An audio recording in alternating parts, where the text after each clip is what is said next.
Monsieur le Président, est-ce qu'il faut se féliciter ou est-ce qu'il faut regretter la mort du guide suprême iranien?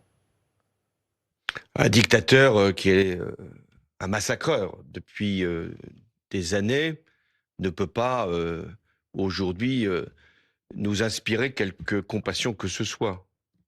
Mais faut quand même reconnaître que s'il fallait éliminer tous les dictateurs de la planète, il y aurait quand même du travail. Donc, de ce point de vue, on ne peut pas louer une opération qui est une violation du droit international. Il n'empêche, pour les Iraniens, pour une majorité encore d'entre eux, le fait que le dictateur, et pas simplement le dictateur, c'est tout l'appareil dirigeant iranien, en tout cas militaire, qui vient de se faire éradiquer.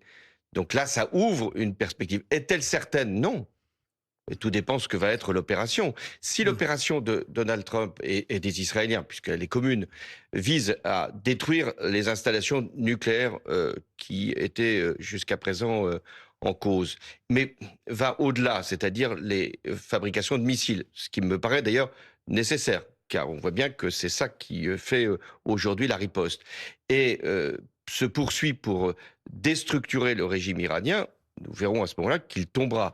Mais il n'est pas sûr Mmh. que ce soit l'objectif. L'objectif, pour Donald Trump, peut être simplement de détruire les Mmh. installations, d'annihiler les capacités de riposte, de faire qu'il n'y ait plus de missiles pour un certain temps, et après de transiger avec des éléments du régime. Donc, pour ce qui nous concerne, nous ne pouvons pas Mmh. dire que le peuple iranien a d'ores et déjà gagné. Aimez et partagez la vidéo pour ne rien rater de l'actualité prochaine.